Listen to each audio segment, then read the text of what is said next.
This is the In Good Time podcast with Nick Lowe and Andrew Steininger. In this episode, we talk about building a program and curriculum.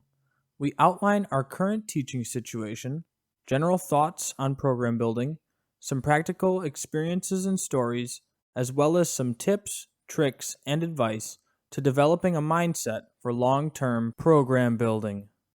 Hello, everyone. Welcome back to the In Good Time podcast. My name is Nick Lowe, and this is Andrew Steininger. Today, we're talking about starting a program, designing curriculum, and all of that fun stuff. Before we start, if you had been joining us for the last three, we had a guest artist. We did all of those back to back to back. So we did like 4 hours. I'm not sure when we'll release those, but funny story. As soon as we got done recording all of our podcasts, I got up, did something, and I sat back down in the chair that I was sitting in for those 4 hours, and it broke. One of the legs just completely snapped, and I thought, wow, it's a good thing that didn't happen during The chair was in our favor. Right. So to get started here, I figure the best way to kind of give some context for the discussion we're going to have about programs and curriculum is to give a brief summary of where we both are at in our programs and what our curriculum is currently. So my situation at the moment is 4th through 12th grade band and general music, with general music only being at the elementary level. I am the sole instrumental music instructor for my entire district. So I drive. I'm a commuting / driving teacher. I go between 3 different schools: the high school, the middle school, and the elementary school. And on any given day, I will either be at 2 of those schools or all 3 of those schools, depending on which day of the week it is. In terms of curriculum, when I first got there obviously was a program already established before I was there. So I was taking over for a previous director who was there for 6 years. But what was given to me in terms of curriculum was not much. I had to kind of figure out what the students were used to and develop some of my own materials in terms of actual teaching implements. There were some things that already existed, but I was either not comfortable using them or I didn't have enough opportunity to talk to the previous teacher to want to use those things. I didn't understand some of the reasons why those were in place. The one thing that did exist that I would consider part of curriculum was the students really love pep band at the high school level. So that definitely is going to remain a part of my curriculum, at least at the high school level. But other than that, there was a lot of me kind of figuring out how exactly I want to shape these 3 different levels of program. Just before I share mine, is pep band part of your is it an extracurricular for your kids, or is that part of their just regular school day curriculum? At the moment, because my groups are so small, for context, my high school group is about 12 to somewhere between 12 and 14 kids. I have some remote learners at the moment. The marching band, which is also part of their music experience, is combined with the middle school marching band. So the pep band, when pep band season comes around, it just becomes the high schoolers. So it's a part of their music experience. It's not an extracurricular club activity. Okay. For myself, I do 5th grade band and also orchestra. It's only at the 5th grade level. I'm in one building. It's kind of nice. I don't have to drive too much. I use a rotating schedule where I'm doing pull-out lessons. They get 2 lessons every week, which is pretty cool, I think, for 5th grade. So 2 lessons each week. They get 1 during school rehearsal. This year, obviously not, but last year, it was pulled during their recess once a week, which not ideal, but that's what I'm able to do. And we have 2 concerts on our schedule. And again, this year we haven't had any. Last year we did just the fall one, but that's what we'll be doing when we get back a little to normal. So since I'm just at the 5th grade level, I am pretty established in my building. I have 13 different fifth grade teachers that I pull from. So there's a total of about 600 kids in the school that I'm in. And I'm pulling from 13 teachers for the schedule that I make every week. I do not have a budget. So when I got the job, it was beginning the program. So there was nothing in place curriculum wise or really, like they had basically chairs, some percussion equipment that they had purchased, but that was about it. So in this is year 2 now of the program, and they still have not said that I can have a budget. So anything that I need, I go to my like the head of the academics for music, and I get stuff through them. It started out very different for me. When I walked in, they had asked for no concerts and no rehearsals at all. And pretty quickly, me and my other fifth grade team went, that's not going to fly. We're going to do 2 concerts. And they said, oh, okay. And then we fought for a while to get rehearsals. And then we ended up getting the recess rehearsals once a week. And so that was kind of our big win for last year. We also changed in just starting the program, I got to change what instruments were even just offered. Because when I was handed the plan of here's what we're offering, there wasn't tuba on there. And I was thinking, oh, there should be tuba. So I added tuba. For some reason, they offered tenor sax. And I said, nope, it's too big for the fifth graders. So alto only. That's just a personal preference. And then in orchestra, they did not want to offer the double bass. And I was like, we are absolutely offering the double bass. They can make the instruments smaller. There's no reason why they can't do that. So we ended up adding those in. Yeah. So from the get-go, you had some pretty significant decisions to make about, what your program would look like just schedule decisions like that. Those are huge because whenever I think about a program, I think of the student's perspective kind of first. What do the students see? What do they experience in that program that you are, and obviously all the decisions you make, students don't necessarily see all of those decisions, but those decisions shape the environment that the students are participating in. So right from the get-go, you were making decisions that were having big impacts on the environment that the students were going to be participating in. Oh, absolutely. Yeah. And one of the biggest decisions that I had to make was just physical layout of the room. Because when I walked in, so I got an old multi-purpose room to use, which is great. It's tons of space, exactly what I needed. But, walking in day one, pre the students' first day, but my day one, right. I walked in and it's tiles and the ceiling it's like 40, maybe 50 feet up. So it's a very high ceiling, concrete walls, and a bunch of tables and chairs. And so immediately I'm thinking, okay, sound wise, this is going to sound like a mess because it's going to bounce all over. And so I you basically got a list of, okay, I need carpets immediately, as soon as possible. I need shelving units so that the kids can put their instruments somewhere.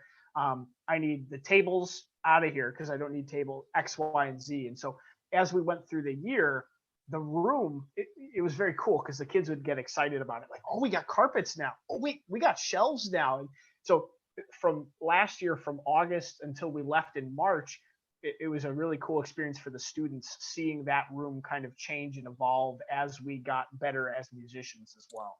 Yeah, it's one note on that. It's funny how physically oriented students can be to the particulars of your room, right? So for example, my high schoolers, for whatever reason, love to decorate the band room. So there's just we have Christmas trees still up with decorations on it, and they like to have holiday parties. So there's streamers in various locations in the room. And that's all a part of, that's more of the culture of your program rather than the curriculum or any of that stuff. But, the physical space that you set up either lends itself to do that, or it discourages those types of things. So let's talk about building a program in general. In an ideal world, in a perfect world, where you either walked into a situation that has a program, or you're building a new program. So building can mean those two things. What would your program be doing, and what would it eventually look like? Well, so for me, just fifth grade, I would want 2 lessons a week, which I've got. Woohoo! Uh, I would love to have an hour-long rehearsal that's outside of the school day, whether before or after. An hour gives you enough time where you can get stuff done, but also you can just kind of enjoy and do some more community building things, especially if it's only once a week. So right now, don't have that, barely a chance of getting that. But that's what I would like. I would love the ability to pull from any class for my students, which would be nice. Last year, I was asked, please do not pull from direct instruction in math or reading. So there was like a half hour here, half hour there, where it was like no students. This year, with my current, so we are going to full days of school in person starting tomorrow. And my admin asked, only take from the kids' specials classes. And so that really limited my schedule. Right. So, but in an ideal world, pulling from anything. And then the last thing would be a strong parent presence. I would love to have the parents know how my website works, how renting an instrument works, how they can support their child as a young musician. But in reality, at the fifth grade level, you're kind of training your parents as a, hey, here's what it looks like to be a band parent. Here's how you can support your child and help them practice and whatnot. Yeah, and that's an important point to make, because unlike other things that you do in school, like the parents do kind of become band parents. There's specific support that you give to a band student that helps them become a better musician, that you don't necessarily give to a student who's just in a math class. Right. Yeah. So what would your ideal program look like? Yeah. So my thoughts go a little bit bigger than yours, just due to the nature of what I do. Because I'm thinking about my program as a district level, because I'm looking at, 4th grade through 12th grade. And in an ideal world, I'd love to see some continuity in schedule. So at the different schools, I'd love to see if the band could kind of fit into a similar schedule structure at each of the schools. That way the students are coming in and they already know what to expect, at each level. And because it is a district-wide thing and I have influence at all 3 of those schools, I think that is something that I could work towards. Because at the moment, at the elementary school, it's one pull-out lesson a week. And with COVID, there's no ensemble. At the middle school, I take them out of their lunch. So I have to facilitate band rehearsal and lunch. And then I have one pull-out lesson a week for them at the middle school level. And when I say pull-out lesson, I mean, at least for both schools, it's a group lesson. So a group pull-out lesson. And the high school is most ideal situation, where I have my own dedicated period where it's a full band rehearsal with everybody. And then one day a week, I have pull-out lessons for the high schoolers too.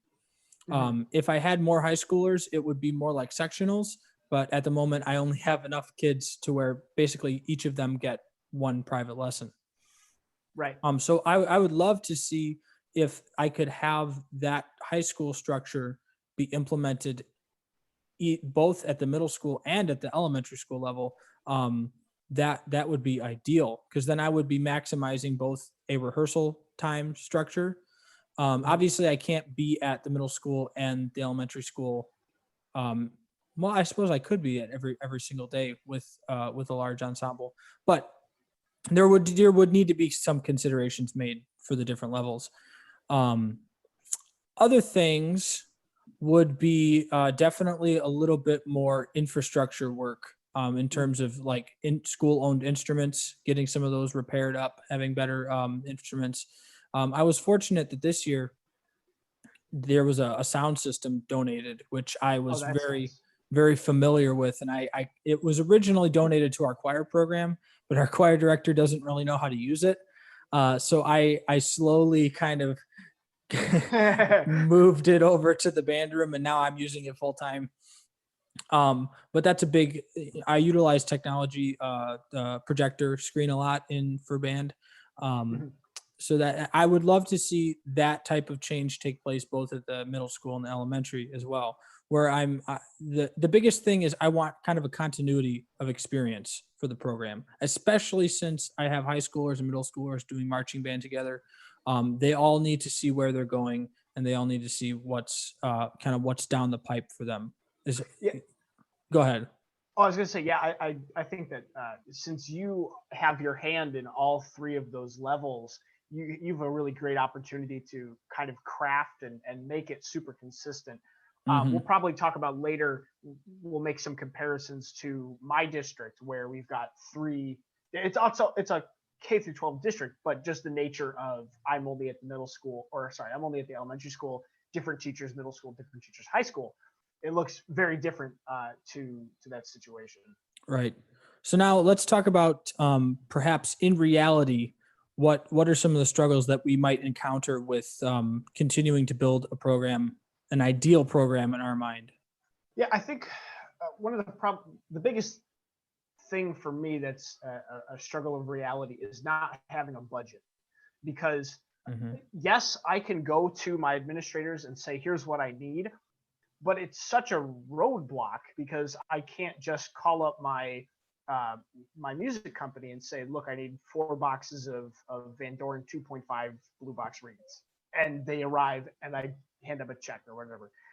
It's got to be like they give me this information, I give it to them, it comes back, all for just some reeds. And so um, it, I think, or especially for sheet music too, because my program, my administrators didn't quite understand that the method book doesn't have like concert music in it. And so when we got the concert approved, it's like, great. And then I told them, well, okay, I'm going to need some money to buy sheet music. And they're like, what? Just, can you just play from the book? Well, for the fall, sure, we can play, Au Clair de la Lune and Jingle Bells and Mary Had a Little Lamb. But you get to the spring and that's not going to fly so much.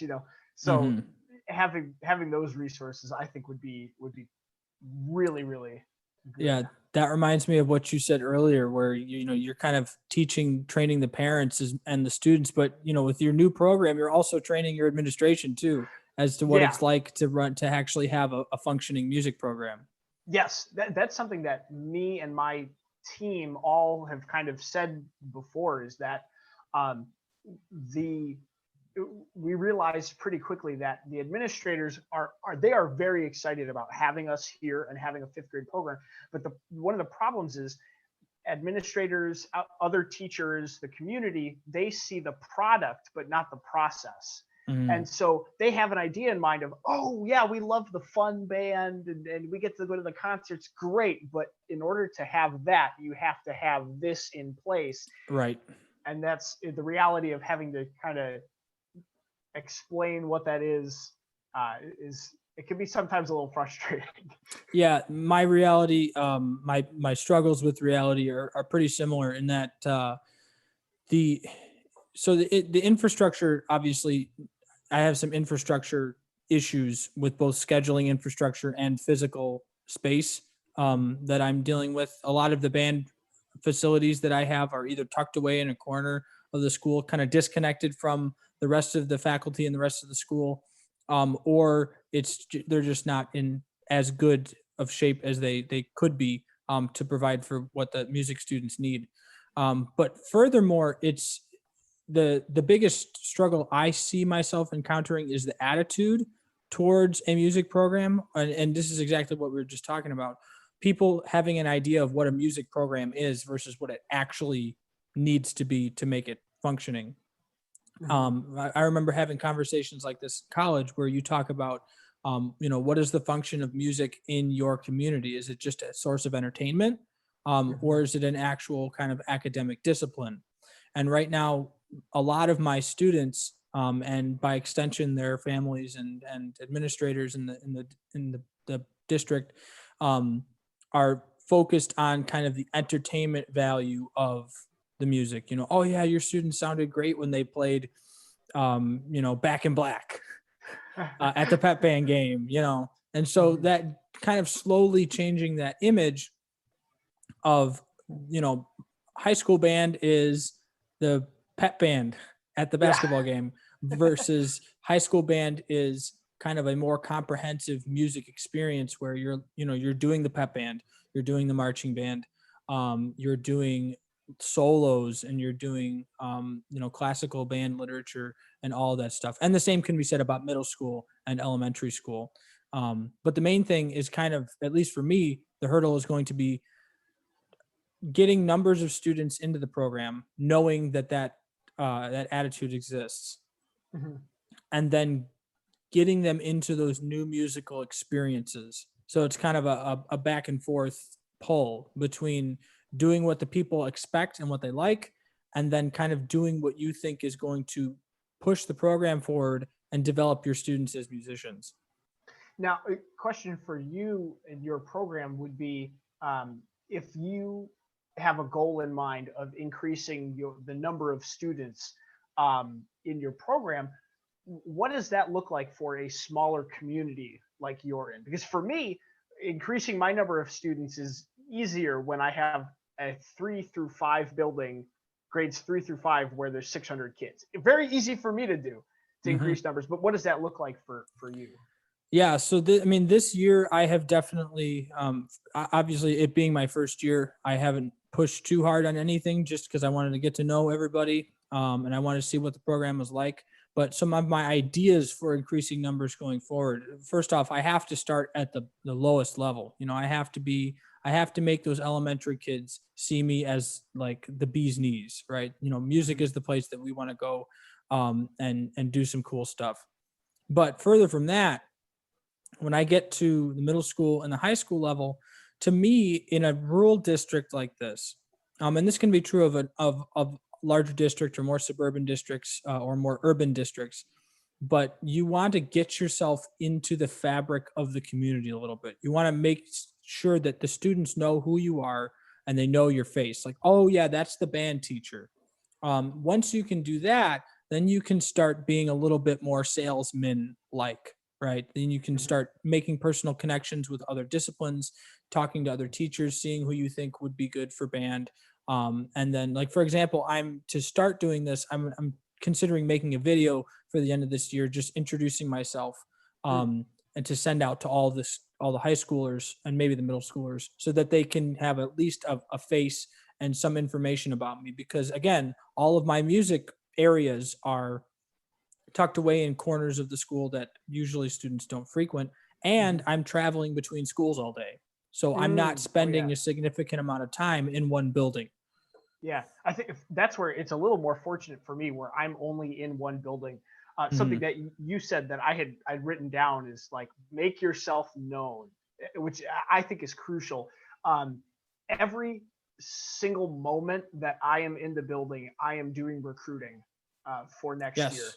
Hmm. Um, that starts by, I wear a shirt and tie, and none of the others teachers do. Now, there are, like, it's probably 95% women, so that doesn't, they're not going to wear shirt and ties necessarily. But the men who work in the building, two of them are gym teachers, and so they wear gym teacher stuff. And then the other ones, they tend to wear more of, like, they'll do like just a sweater or something nice like that. But I make it a point to stand out. So when the kids see me wearing something that's very different, it it's like, oh, okay, I remember that guy, because nobody else wears a shirt and tie. Um, Hmm. at bus duty, or if you're arrival dismissal, um, I would bring out my instruments and play outside, so the kids were able to see that, very visual. Um, I completely agree with that. yeah, going around to all of the fourth grade parties when they do, like, their Valentine's Yep. Day party and whatnot. You're there and you're talking to them. So I when they did holiday stuff at the elementary school, and Nick is going to appreciate this because he lived it a little bit. So Santa would go around at the elementary school, and I brought my elf costume. So I was Santa's helper. And so for like weeks after that, I would walk by third graders and second graders and first graders, and I'd be going to pick up fifth graders for a lesson and then go, is that the elf? Was that the elf? That was the elf. Yeah. It's like making yourself stand out, like, Mm-hmm. and Now, then, and this being said, Nick and I are definitely more confident people in general to be right. able to do things like this. So you don't have to make a fool of yourself like we do. But the Right. point is, you want to start integrating yourself into the fabric of that school. So the students know who you are, so that joining a program with you seems more comfortable of a situation rather than not knowing who the person is. And you're like basically learning everything about it. Yeah. That way they have an entry point. Yeah, I would say play to your strengths. My Andrew and I, our strengths are being just naturally silly and excitable people. But if you're more reserved, play that as a strength. So you might be the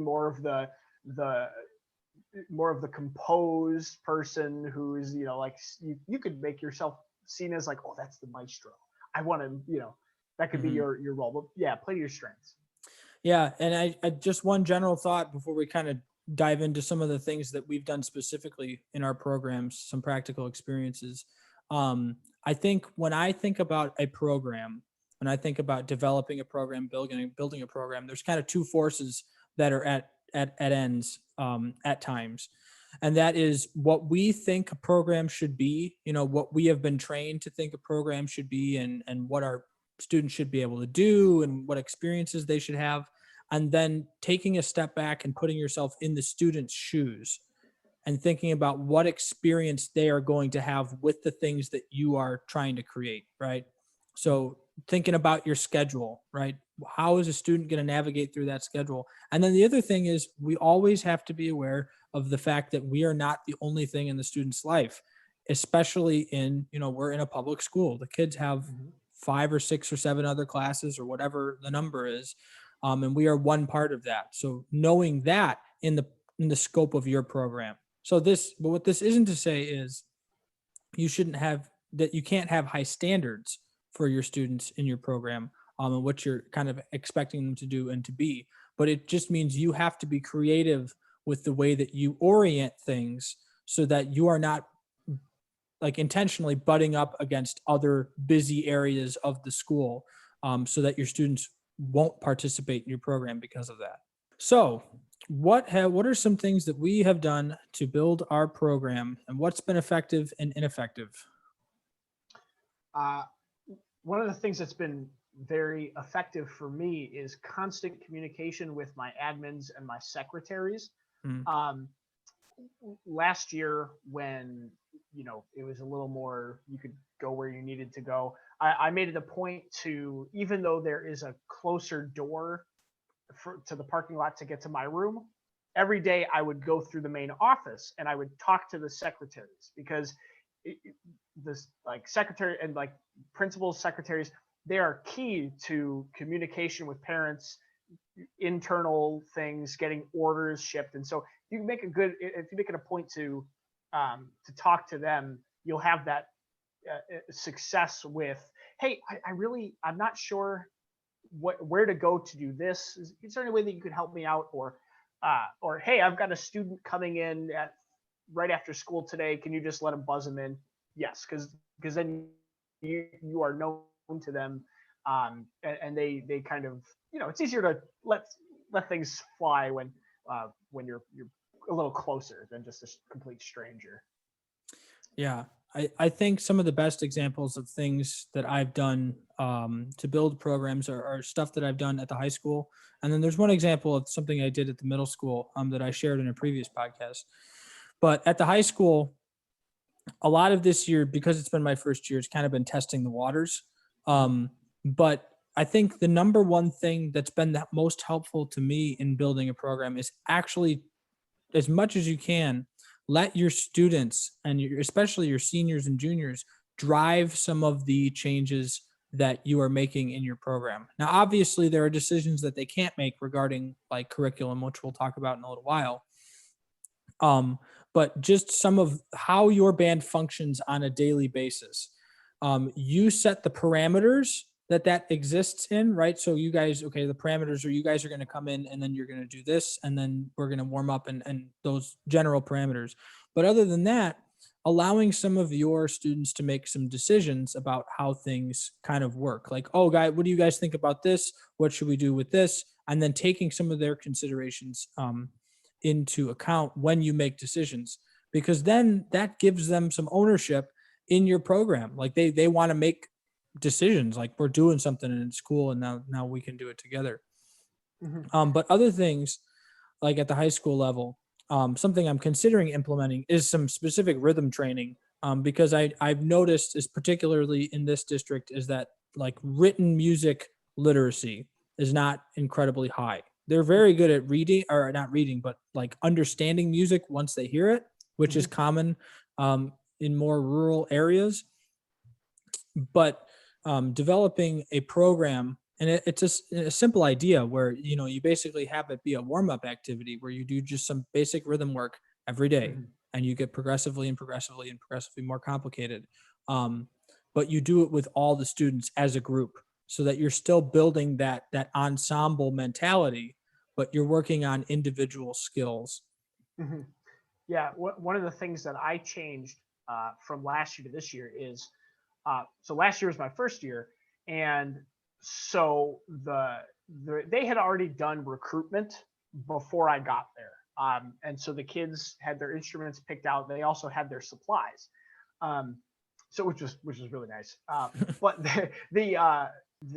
the supplies that they had method book wise was the same one that the middle school used, because they've been using that one for a long time, which was Tradition of Excellence. And so that's the method book that I used last year. And as I got through the book, I'm thinking this does not work for me at all. Obviously it works for the middle school teachers because they've been using it and they know how to, like, they know the ones that they like. I did not like it at all. And so at the end of last year, I talked with my team and we figured out, let's just change the book. Talk to the middle school people. Do you guys have a problem if we use a different one? They're like, nah, if you guys need to change it, go ahead. And so we are in the process of, we went through and we looked at X, Y, and Z books, things we liked, things we didn't like. And we ended up deciding on Sound Innovations, which we had used at my orchestra used it last year. And I liked the orchestra version, but so we gave the band version a try. And already I feel like, I don't know if it's the perfect book, but I feel like it's more in line with how I teach the kids and the timing of their lessons and whatnot. So I think that was very effective because it starts to customize it like to what I can teach the kids in a way that the kids are going to enjoy. Yeah, no, I was gonna kind of not add on, but I was gonna change the topic a little bit. The idea of what your program, like just because we're in COVID right now, the actual realistic examples of what our big scheme for a program could be are not as able to be made because we can't really perform or do all the things that we love to do as a music program. But it's related to what I was saying before about thinking about what your student is experiencing as a musician at whatever level. So like, for example, when I think about my high schoolers, I want them playing as much as possible. And that probably is true for middle schoolers as well. Maybe a little bit less for elementary schoolers, just because I might want to have a little bit more class time with them, and maybe they're still playing in there. But when I say at the high school level, or when I say playing, I mean I want them performing. So, and that doesn't necessarily mean big band concert. It means I want maybe to do some more pep band work or band concerts or small ensemble work, or give them solos to play. I would love to see for my program for music to become a part of the school, like culture, right? Where the students that go to the school, even if they're not participating in music, expect to see music at events. Like that's the goal for a program, so that it's so embedded in your school's way of life that non-music students at the school expect music to be present at certain things. That's Mm. kind of my conception of what a program should be for a student. Yeah. They're experience based. What kind of musical experiences are they having? Yeah. So we kind of talked about some effective things that we've done. What maybe is something that you or I we've tried and kind of didn't go the way we wanted it to.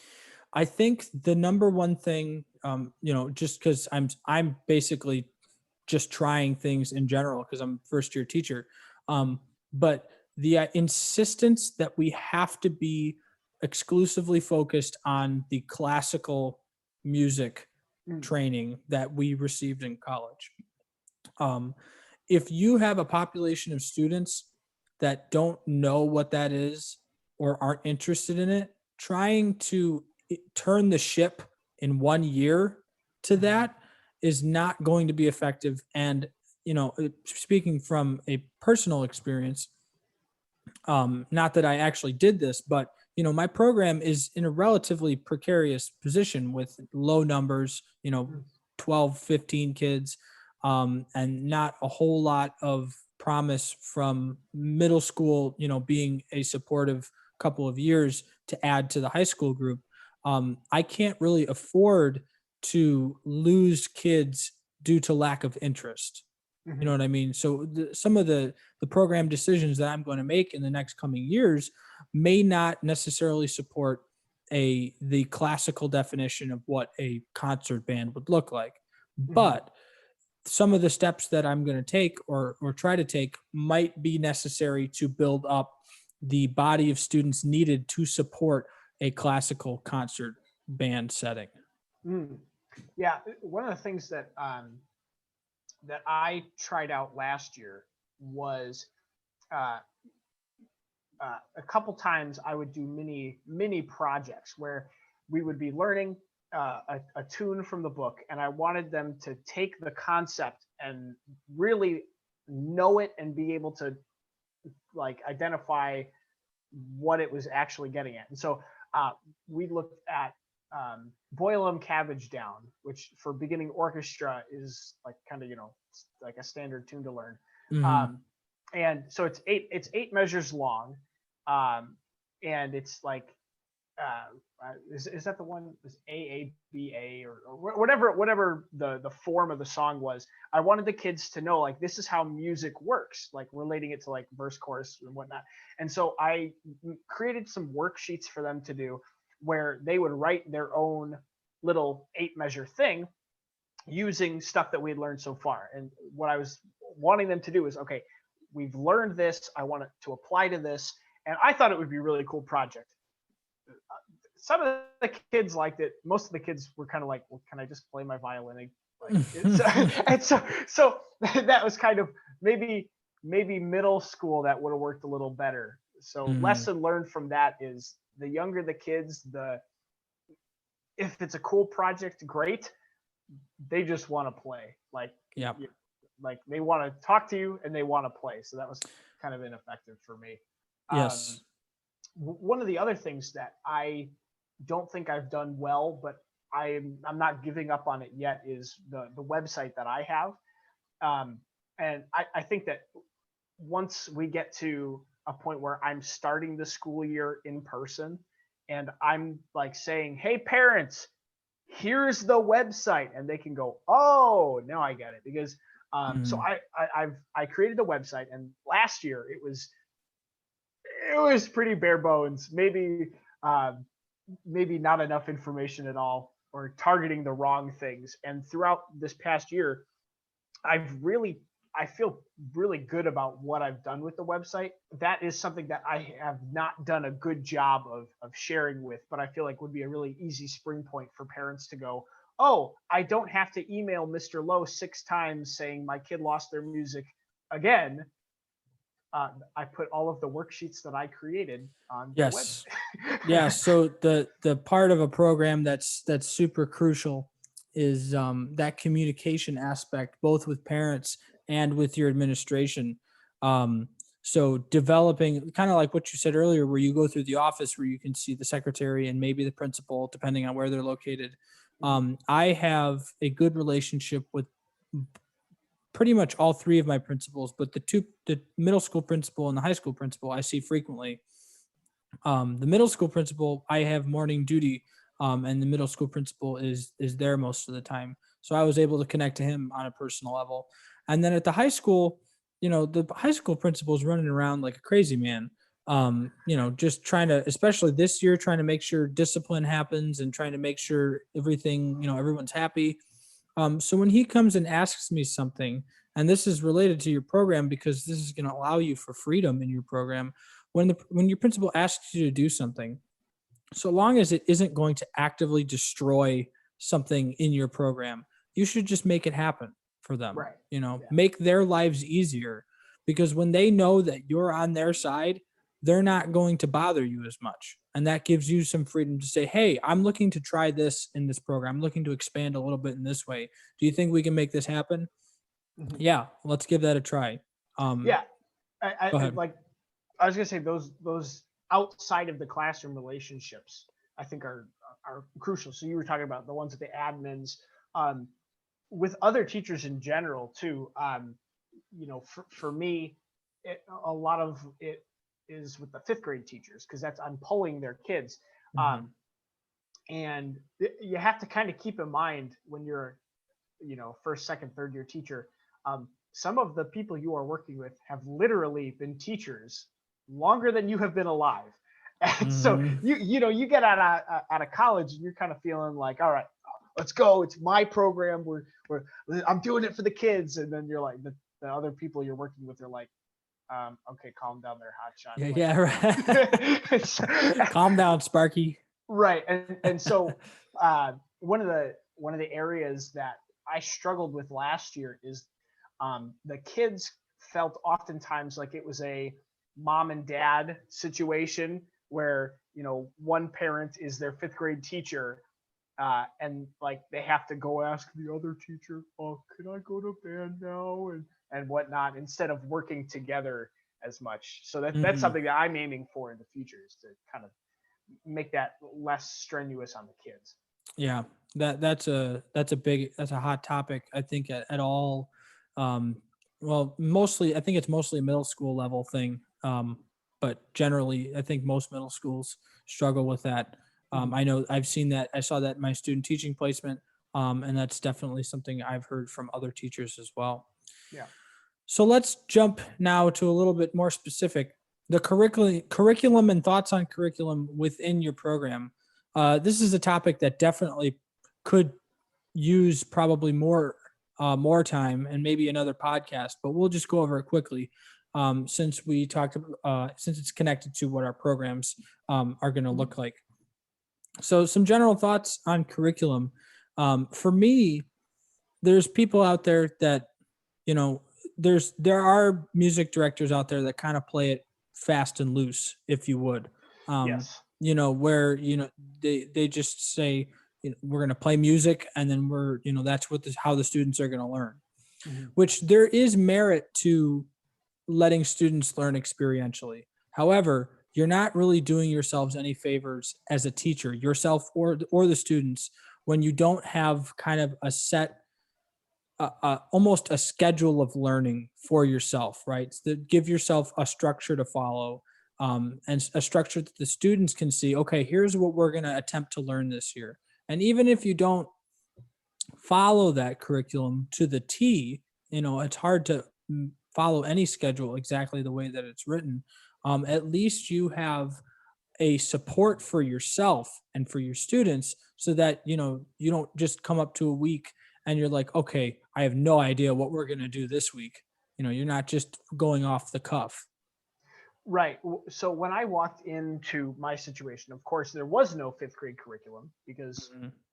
we hadn't, the program was brand new, and it was also a year where the 6 through 12 instrumental music was revamping their curriculum. And so we had actually several meetings about what that looked like.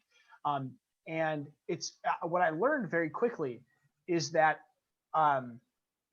it can be confusing to a younger teacher because curriculum has different like ways that it can be implemented. So like our K-5 general music curriculum is very strong. The general music teacher at my building has a master's degree in curriculum development.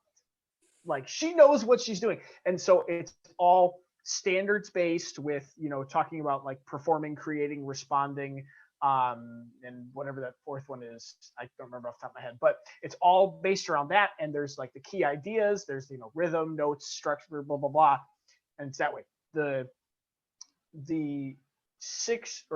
5 through 12 instrumental music one is like when we were creating it, it's less standards based and more objectives or concept based, which is what they decided on doing it and approaching it that way with a year by year kind of breakdown with targeted skills. And so there's different ways that it can look. And so for me, I would much rather have it be standards based because I think that aligns with what administrators are looking for, but also the standards are there for a reason. It's good teaching. And so I would rather do that. But if most of the district and most of the team wants to do it objective or task or target concept based, okay, I'm a first year, second year teacher. We'll do it the way that you want to do it.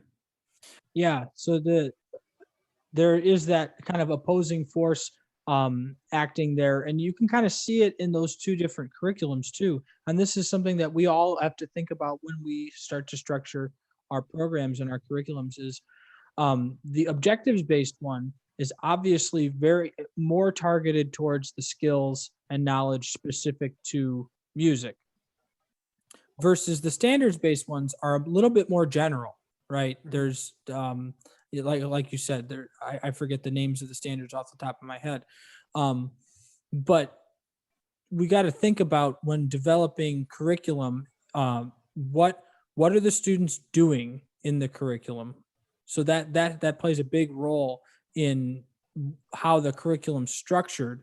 Are we talking about skills specifically, like getting into performance skills and all that, or are we talking more about almost general music styled curriculum where the students are learning more broadly about music and not so much focused on just performing and learning an instrument? Yeah. And I want to, I already said this, but I'm going to say it again. Young teachers, and myself included, it's okay to not be very good at it yet, because again, Yes. there are master's programs that teach you how to write this curriculum. So, just putting it in perspective, it's okay to not be great at it yet. And neither Nick or I are necessarily that qualified to talk about what the perfect curriculum is. This is merely just a perspective from two young teachers Right. on what we are beginning to understand about these things. So some lessons learned so far about what it's like to have a program at a fifth grade level, what it's like to have a district-wide program, and then some tips and advice for what new teachers and or pre-professionals should be thinking about as they begin that journey. Freedom of choice in your program. It can be a lot of fun because you get to make the decisions. It can also be a little scary because it's almost like paralysis by analysis, where there's like, it's almost so much that you're like, where do I place the emphasis? But keep in mind that wrong decisions that you make can be temporary. If you end up choosing a method book that you don't like, just change it again later. It's temporary things there. Sometimes it just works out. Like when I asked my principal for carpeting, she goes, "Oh, we just happen to have some extra at the district office. Let's get it in your room." So sometimes it just works out. But that being said, you do have to plan ahead. So if you need something or something has to get in place, plan ahead for that, figure out what you need to do to make it happen. Yeah, I think my guiding kind of philosophy at the moment about programs and curriculum is the idea of the student experience. So all the things that you teach, regardless of what the content is, we can have whatever idea we want about what we think our students should know. But if that student, if you can't put yourself in that student's shoes and say, I would want to be a part of that program, that looks like a program that I would enjoy doing, learning about that stuff in that way, participating in those experiences. You need to think really seriously about what's going on in your program, because the daily experience of your student participating in your program is the thing that's going to teach them the most out of anything. The daily repetitious things that go on in your classroom that are an integral part of what your program is and are very like conscious decisions that you should make about your program. Those are the things that the student learns the most from. And usually it's the thing that the student realizes they learned the most from years later. Right. Yeah. I jumping off of that. My final thought is it is all very long term. Mm-hmm. And it's because that student, it's going to be their entire career in your music. So even if you take a job and you're only planning on being there for 2 or 3 years, treat it as if it's long term, because for the kids, it's a lifelong kind of investment. Right. I can't even count how many times in the last year or last year and a half of student teaching / first job, where I came to revelations about things that I did as a younger musician that I didn't realize were impacting me in the way that they did. Like, oh, I know, now I realize why I do this. It's because we did this over and over again in band, or I now know why I didn't understand this because we never really kind of talked about it like this in my Right. whatever class. So those are all decisions that you make when you're deciding what your program can be. The big scale, big long-term scale of what your program can be. You're exactly right. Mm-hmm. So for for someone who's still in college, who's like, I'm still worried about getting an A in my next class, what are some things that we can advise to them to start thinking about, like kind of switching that mindset a little bit and start thinking about what it's like to be a professional? Where are you willing to compromise is a question that is applicable to all levels. So for someone who is a younger teacher, where are you willing to compromise in relationships that you have in ensembles, on that technical musicality? Where are you willing to compromise in various other aspects of your life, and then thinking about that, applying it to a future scenario of what your expectations are, and you're developing when you're in college, kind of your philosophy and your expectations and your standards for your kids. So think, where are you willing to compromise? What's a non-negotiable? What's something that, if you get it, you get it. Yeah, that's a big deal. And that's actually really related to what I'm going to suggest is in when you're in school and when you're in college, maybe even more so than any other place, you can become really tunnel vision to what's kind of right in front of you, making sure that you turn in that next assignment or turn in the next, pass this class to get to the next thing, to get to the next thing. But what we don't think about a lot in college is the long game. Whether we want to believe it or not, we're playing a long game. You're investing thousands of dollars to attend this school for the hope that you are going to use that education long term, right? You're not paying to go to school so that you can save it for a rainy day. It's so that is going to turn into a long-term career, ideally.